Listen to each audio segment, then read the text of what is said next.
Hello everyone, and welcome to today's webinar, Experience the Next Level of Micro-XRF Analysis with the EDAX Orbis II. Before we get started, I'd like to cover a few housekeeping items. If you have a question, please submit it through the questions pane on your console. Any issues regarding connectivity and webinar viewing will be addressed immediately. We will attempt to answer your questions for the speaker at the end of the presentation.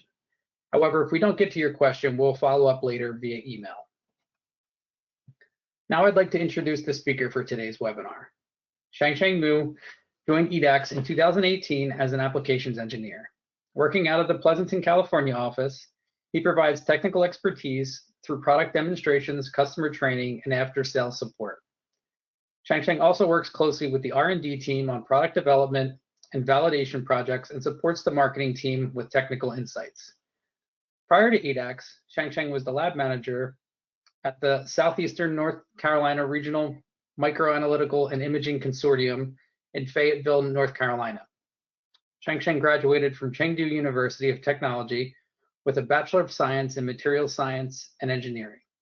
He earned a Master of Science in Materials Science and Engineering from New Jersey Institute of Technology. Shangsheng completed his PhD in Earth Sciences at Boston University. Now over to Shangsheng. Thanks for the introduction, Jonathan. And good morning, good afternoon, good evening, everyone. Thanks for attending this webinar. So today I'm going to introduce the EDAX Orbis II micro-XRF analyzer.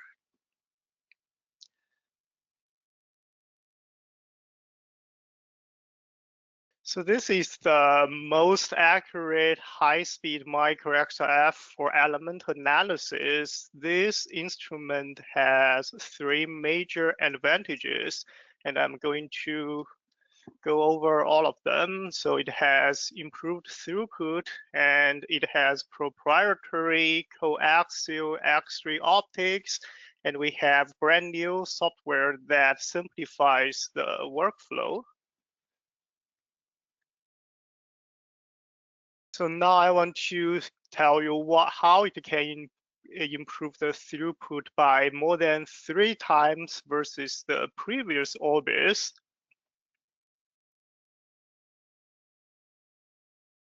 So when we collect a spectrum, with the old Orbis, it takes 50 microseconds. With our new Orbis 2, it takes only 20 microseconds.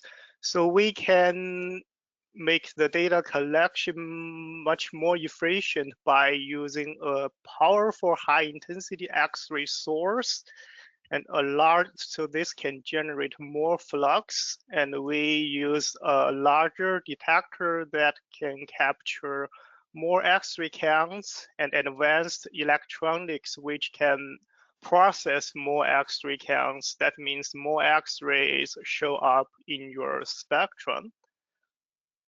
So with these improvements, we can capture over 1 million counts per second from the sample, and we can process nearly half of them.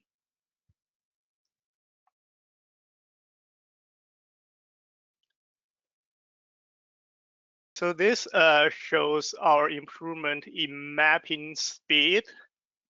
So the left-hand side one is our new Orbis 2's stage motion. The right-hand side one is the previous Orbis. And so this video played pretty fast. I'll play this again. So you can see that the Orbis 2 does a serpentine motion that is pretty fast, and the old Orbis 1, it does, so it starts from the left to the right, reset, and from left to right again. So basically, we optimize the motion control to reduce the stage movement by a factor of 3 to 4 times. So this allows for fast and more efficient scanning. So let's see this one more time.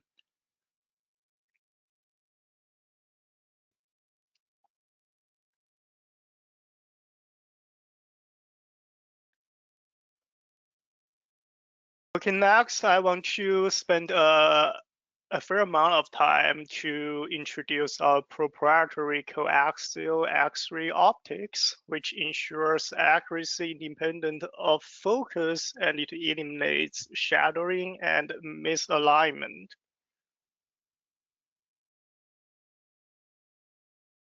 So on the right-hand side, this is the X-ray geometry of conventional traditional micro-XRF tool. So you can see that the incident X-ray is striking at the sample from an angle, and there is a EDS detector mounted to capture the generated fluorescent X-rays. So because this X-ray optic is at an angle, so there's a possible angle of obstruction. In contrast, our Orbis II, the incident X-ray is straight down, perpendicular to the sample surface. So this design can seamlessly align the X-ray optic axis with the high magnification camera view of your sample. So normally the high mag camera is mounted right above your sample. So we have coaxial sample view and X-ray path. So we are able to do this because of this turret design. So it's really the turret design makes this coaxial X-ray geometry happen. The turret base is the heart of this, and it is mounted on the top of the sample chamber. So we see it has 4 positions. There is a high magnification camera. There is a 30 micron X-ray optic. There is a 1 millimeter X-ray, 1 millimeter X-ray collimator, 2 millimeter collimator.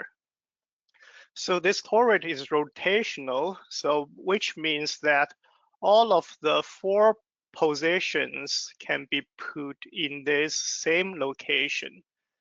So when you finish your sample view using this high magnification camera, you can rotate one of the X-ray optic in the same position.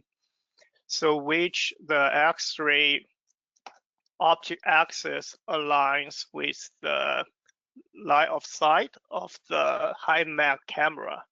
So with this design, it ensures X-ray strikes the exact same feature that you can see. So basically, what you see is what you get, and it ensures X-rays are always focused where you need them because the X-ray is striking straight down, so it does not affect by the focal plane change.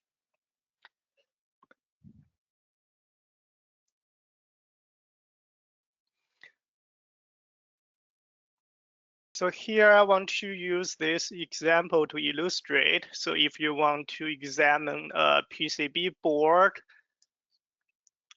so once you finished the sample view, and so I'm interested in this circled area, and I want to analyze this area, and you have to strike the X-rays on this point. So with a traditional angled design, X-ray tube design system, so the incident X-rays are coming from the side. So if you have a topographic sample, like in this case, you have a capacitor here, so the incident X-rays may be blocked by this object you don't want. So this means the X-ray spectrum does not match the target area. So this gives you wrong answer.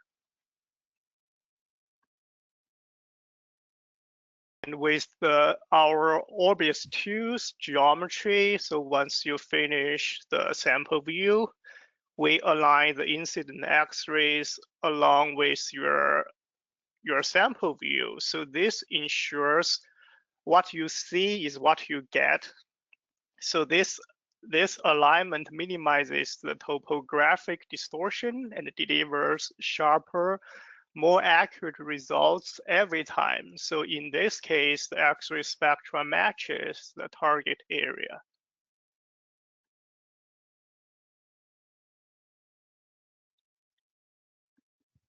So I did this experiment to show you the advantage of this turret. This is an SEM spaceman holder made up of aluminum. So it has some trenches, and I put a piece of copper tape on the surface, and I did a line scan across this spaceman holder. So what we are expecting is that when the X-ray is striking on the copper tape, and we are supposed to pick a copper signal, and once the X-ray is striking on the trench, and we are supposed to pick the aluminum signal.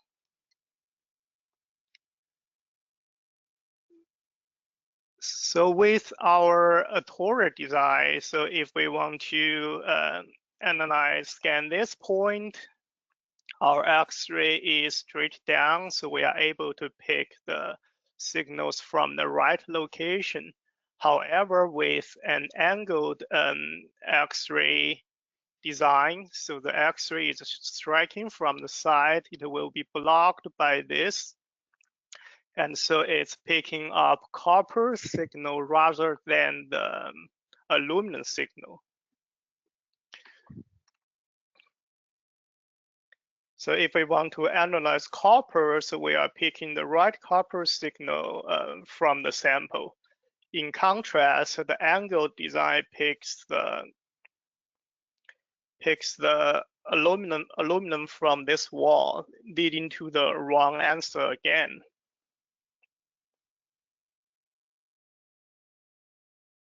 So here is the line scan profile. We can see this profile matches our expectation. So we get 100%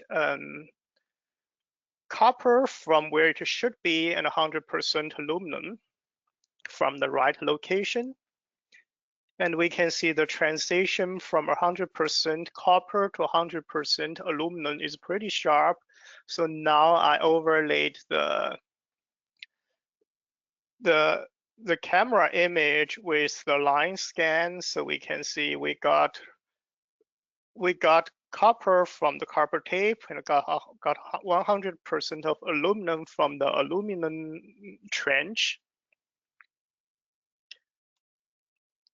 So this experiment shows us so this turret perpendicular X-ray geometry and can eliminate shattering.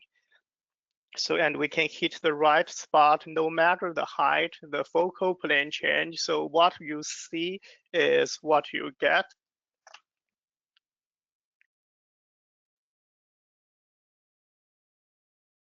Now I want to use this application example to show you why this turret design is so important in forensic glass analysis.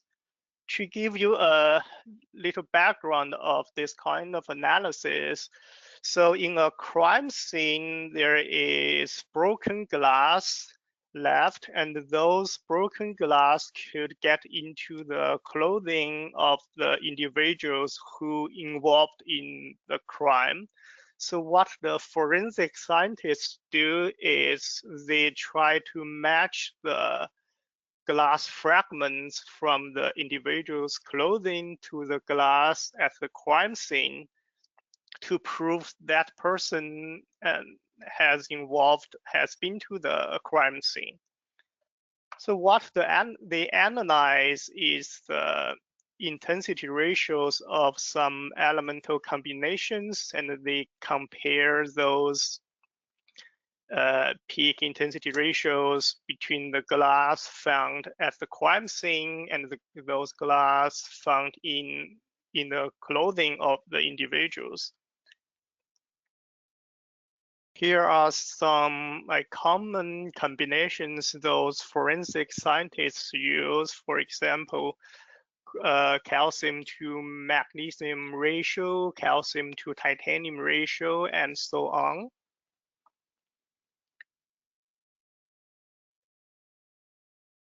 So to repeat what the forensic scientists are doing, so I made this sample. So basically, I smashed 2 glass bottles with different glass types. And so I smashed those 2 bottles, and I used a carbon tape to collect those glass fragments. You can see there are 2 kinds of glasses, the clear glass and the amber glass. So if we want to analyze this spot in the red circle with an torus design, because the X-ray is straight down, so we are confident that we are looking at the exactly the same location as we expect. But with an angled X-ray geometry, we are not so confident that the X-ray is shooting at the point I want, because there is a big amber glass and adjacent to this area. So the incoming X-rays from the side could be blocked by this amber glass, results in wrong answer.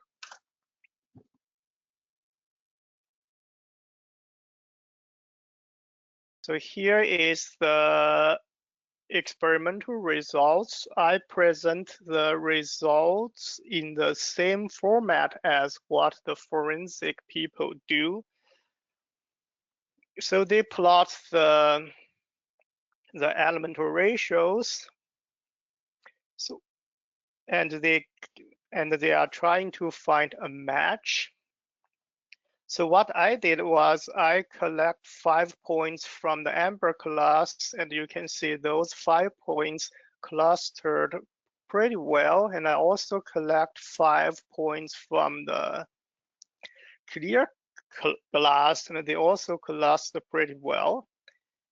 And I analyzed this test region where I'm pointing at.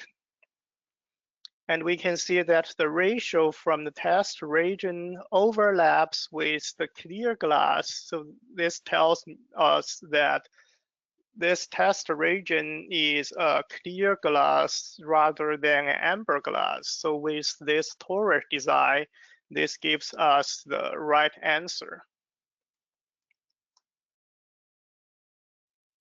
If we look at the other charts, we can see that the amber glass and the clear glass, they do not overlap, because this tells us those 2 clusters are from distinct sources. And in each case, we can see the test region overlaps with the clear glass. So that means the test region is a clear glass. If we look at the strontium to zirconium ratio, we can see the ratio distribution of the clear glass is not quite tight, but it still does not overlap with the amber glass. So it still suggests those 2 are from 2 distinct sources. And our test region matches the clear glass. So again, it gives us the right answer. So with this torus design, so it always gave us the right answer. So it is not interference by the adjacent large amber glass fragments.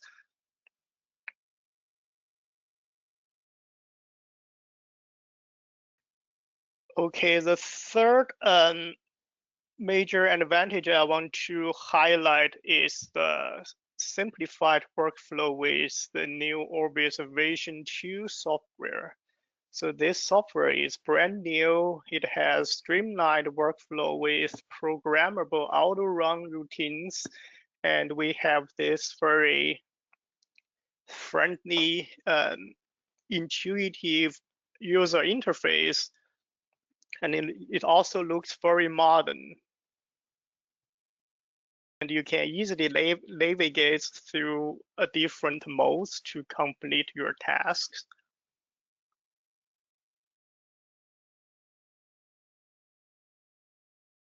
So there are a few modes with streamlined workflows with programmable auto-run routines. So we always start with collecting an image from the field of view. So with the image, you can mark the areas of interest in the image, and it tells and you hit the button that tells the system to collect a spectrum from all of the marked regions. And so the spectra from those regions of interest will be collected sequentially. If you are interested in a larger area and you can collect a grid pattern, a grid of spectra from this marked area, and you can tell the system how many points you want to fill in this box. And the system will collect this spectra from this region for you.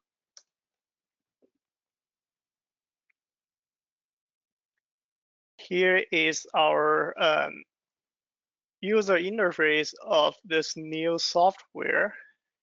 And you can see we have a project tree on the right-hand side and the instrument control on the right-hand side. And all of the experiment buttons are on the top ribbon bar. So in the instrument control, you can control the tube current and voltage, and you can control the X-ray spot size. You can choose different primary beam filters.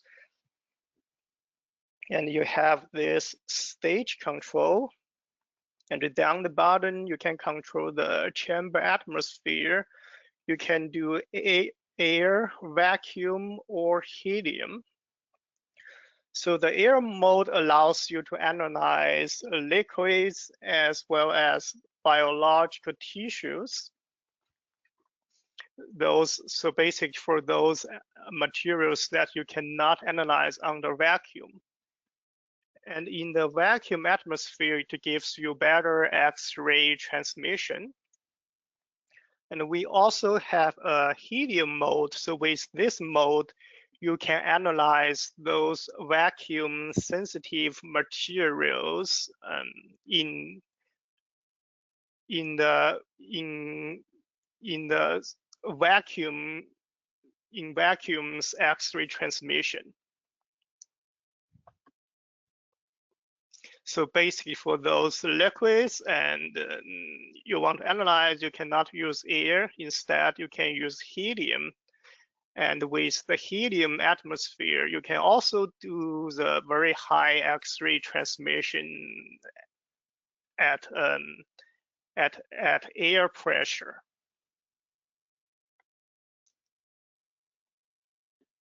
Okay, so back to our workflow. If you want to do a spectrum analysis, the first step is you select camera view from the ribbon bar. So you select camera view. So you want to observe your sample and figure out where you are on your sample.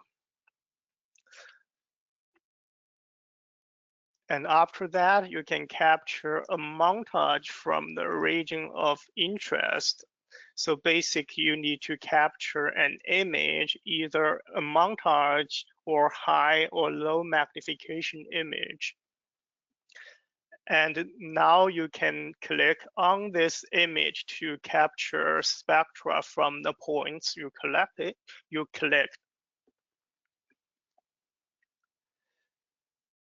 And with the spectra, there are a lot of X-ray analysis options over here. So you can analyze the spectrum. You can either auto-identify the elements in the spectrum, or you can manually identify, label those peaks, and you can quantify this spectrum. It gives you the quantitative results. So we support both standardless and standards-based quantification routines.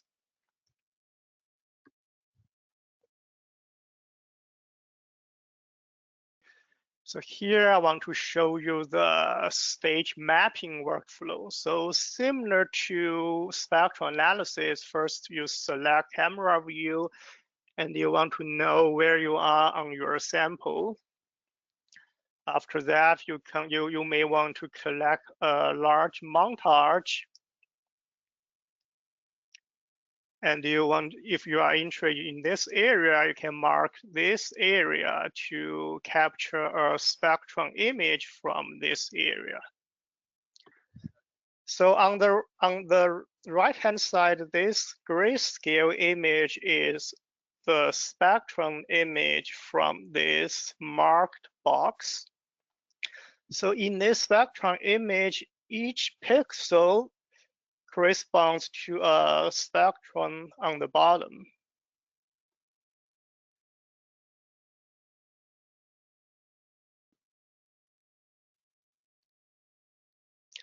And we have this very powerful X-ray spectrum extraction tool.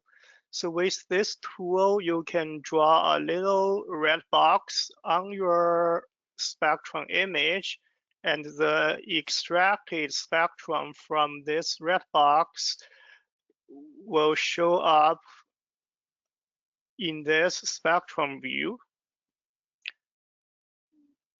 And also in this this camera image, this red box is mirrored in this camera image. So once you move this red box around in the spectrum image, this box in the camera image also updates, and the spectrum will update as you move the red box around. So basically, you can move this red box to extract spectrum from anywhere in this sample.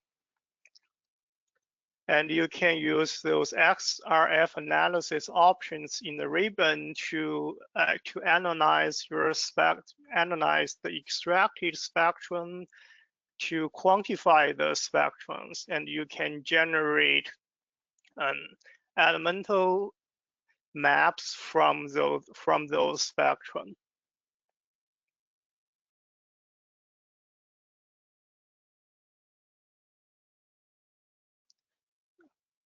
So now I want to play this video to show you this real-time data visualization feature. So in this video, you will see that as I click on different spots in this montage image, you will see the spectrum and quant table update as I click around. So let me play this video. So I click on the first sample, you see the spectrum shows up and we got the quant results. So, and as I move to a different spot, the spectrum updates immediately as well as the quant table. Okay, now I move to another sample, spectrum and quant table updates. So let me play this again. So this is a very powerful feature that allows you to observe your sample and get the very quick feedback. So basically, you can use this feature to explore your sample and figure out what elements are in your sample, what are the composition from the different parts of your sample before you start your experiment, before you start long-time data acquisition. So you can see all of the changes, all of the spectrum and the quant table updates in real time.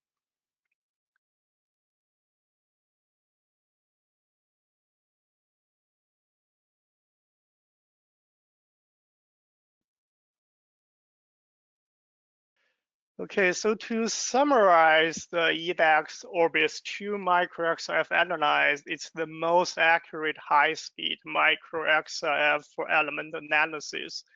There are three key components I want to highlight. It has improved throughput compared to the previous Orbis. It has the proprietary coaxial X-ray optics, which is our patent turret design. And it has brand new software with a very intuitive user interface and simplified, streamlined workflow.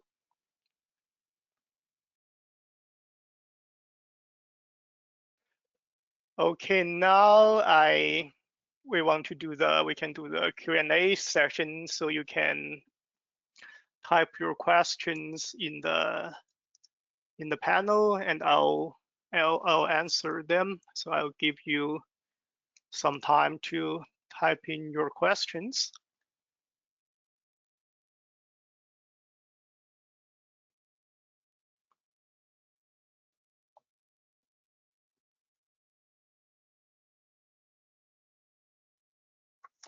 Okay.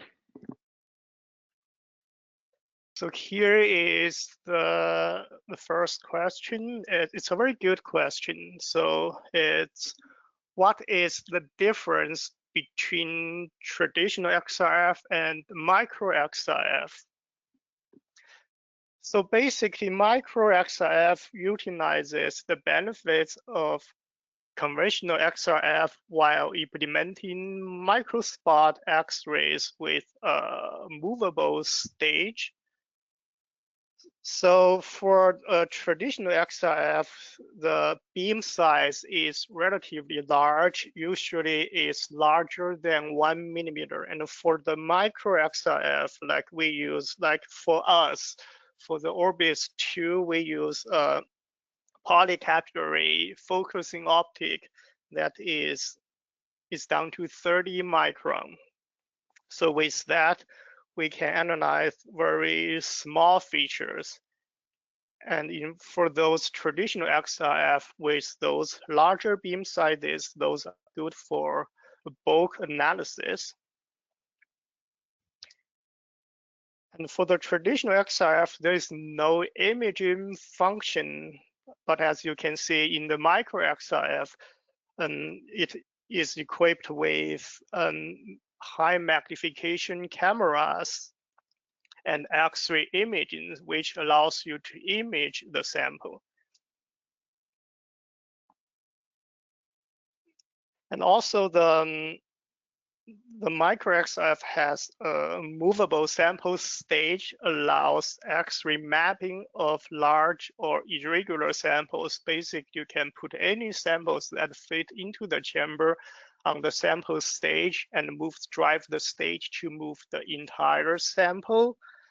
However, for a traditional XRF, there is no sample stage, so there is a sample carousel to hold several sample cups or discs, and it rotates to position each one under the X-ray beam for measurement.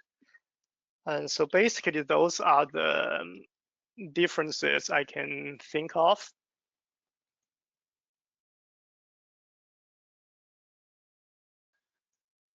Okay, next question is, what are the maximum X-ray tube voltage and current for this instrument?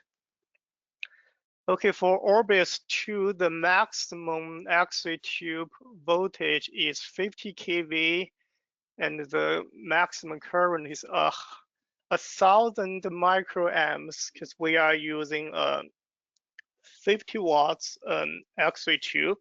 So we are able to generate up to 1,000 microamp current.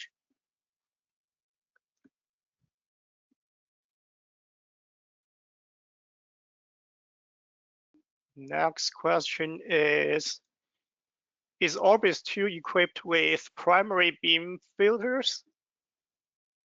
Yes, it does equipped with primary beam filters, and we have 6 different beam filters that allows you to clean up the spectrum from specific regions of the sample.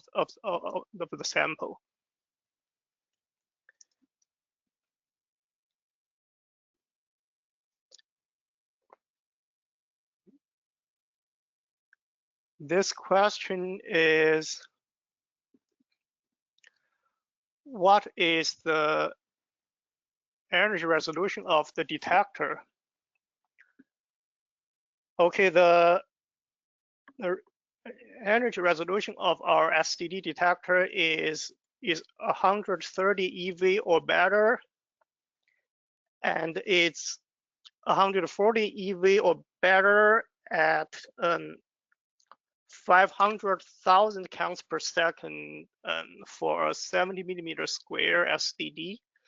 So here I want to highlight that our resolution stability is pretty good, because once you are running your sample at very high X-ray flux, like in this case, you get 500,000 input X-ray counts, we can still keep up the resolution stability. It is still below 140 eV. This is a very good number.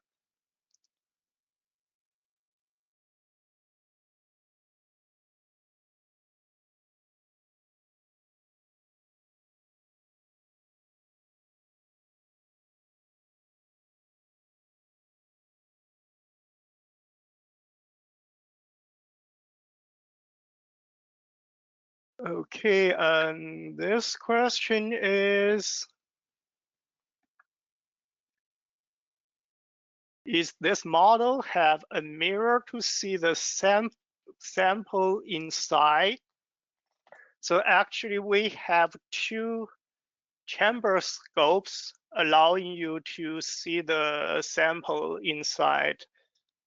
So we have one chamber scope mounted on the door and another chamber scope mounted on the side. So with two chamber scopes, it allows you to easily navigate the sample, and it gives you an overview of the sample layout on your stage. So the answer is yes.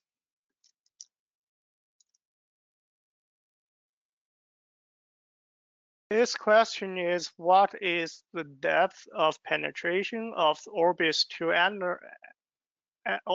analyzer? So the depth of penetration depends on a lot of factors. For example, the material you analyze.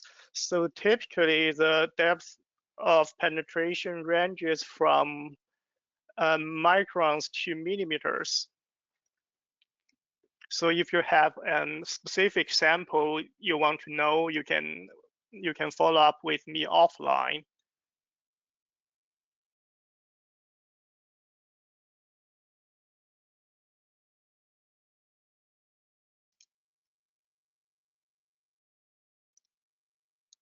This question is, any improvement on quantification performance compared to the previous software? So in this new software, we have a brand new advanced quantification engine, which is better than the previous one. So if you have any samples you want to run, so feel free to contact your sales representative, and we are happy to assist you.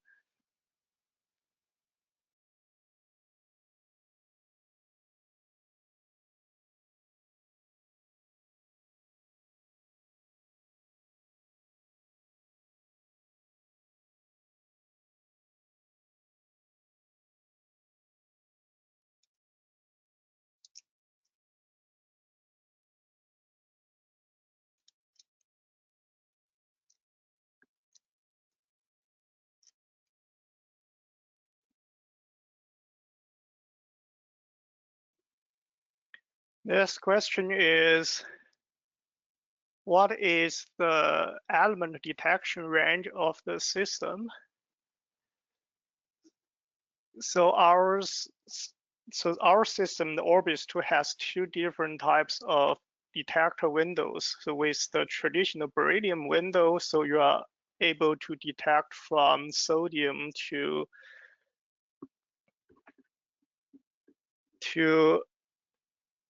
americium. And with our C5 window for light element detection, so you are able to detect elements down to carbon.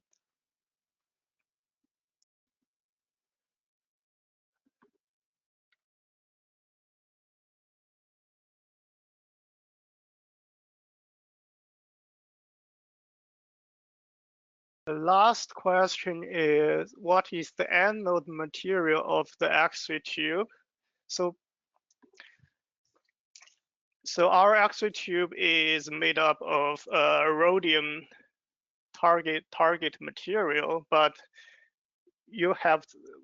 there are other optional target materials you can choose from, such as molybdenum.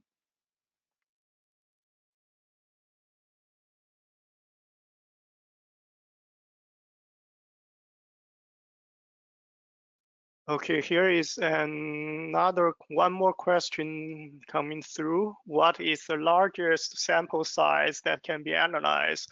So the largest sample size we can analyze is 400 millimeter by 400 millimeter by 100 millimeter. So with Orbis II, we have a redesigned, much larger chamber than the previous one. So this allows us to accommodate larger samples.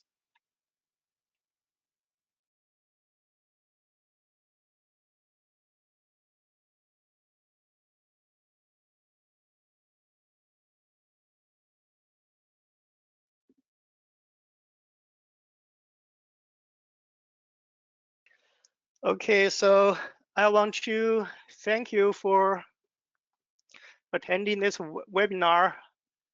Before I ramp up, a few reminders. So all of the questions will be addressed. The remaining questions will be addressed offline, and the webinar recording will be available within 7 business days, and the recording will be posted to the Gatan website. And again, we really appreciate your participation, and we look forward to connecting with you again soon. Bye.